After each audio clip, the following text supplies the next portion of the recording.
A nice, tall, cold one. Oh, that does look enticing.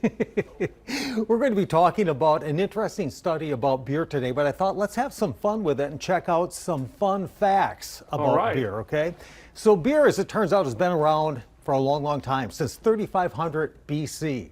And believe it or not, at one point in time, beer was actually used as a currency. Can you imagine pulling into the convenience store, filling up your truck, and then having to lug in a couple of cases of beer to pay for it? I'm just saying. I will trade you this ale for your goats, is what I believe that conversation probably was like. So, here's another one. Germany's Oktoberfest is the largest beer festival in the entire world. NASA has experimented with brewing beer in space. Which begs the question, why? Exactly. And here's one. Barack Obama was the first president to brew a beer in the White House. I'm not sure that he did it, but they had a little bit of a microbrewery set up in the White House. That's kind of interesting. Closer to home, Wisconsin is home to over 250 breweries. Wisconsin ranks number 13 in the nation for the total number of craft breweries, which are small batches of very specialized beer. And here's another one to think about. Wisconsin consumes an average of 36.2 gallons of beer per person annually. Wow, somebody's really making up for the ones, my consumption. Mine too, okay. But if you're wondering, nationally, Wisconsin ranks number 5 behind New Hampshire, Montana, North Dakota, and South Dakota. Okay, so those were our beer fun facts. Now, on to the main event. I think it has something to do with the amount of gallons being consumed. Maybe. Beer drinkers are mosquito magnets, according to a festival study. So let's check this one out.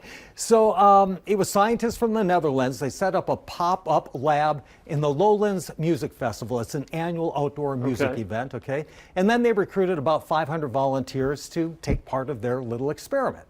So here's what the volunteers needed to do.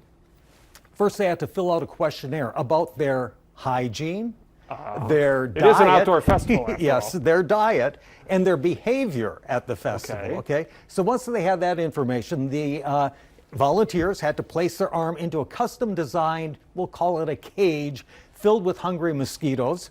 And then the cage had tiny holes so the mosquitoes could smell the person's arm but couldn't bite them. Those are very tiny holes. They are, but we do have a picture of the so-called cage. There you can see how participants stick their arm in there. Now, I do need to mention that at the bottom of the cage, there was actually video recording going on, so they could go back and observe and actually count how many mosquitoes were after which people, and then go back, check their questionnaires, put it all together to see if there are any correlations, okay? So what do you think they found? What did they find? Let's find out.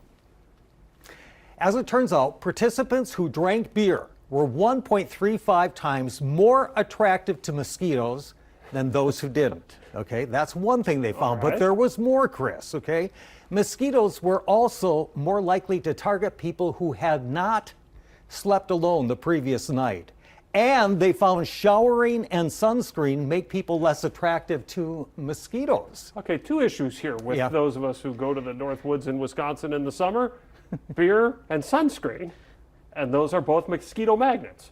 No, the sunscreen repels. So now you're bringing up a good point. Maybe it counteracts. I'm not real sure. But here's what the researchers say in conclusion.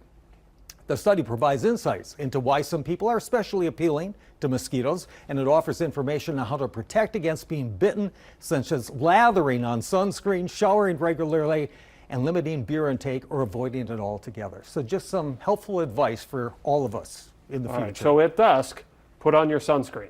And avoid the... Yes, I got you.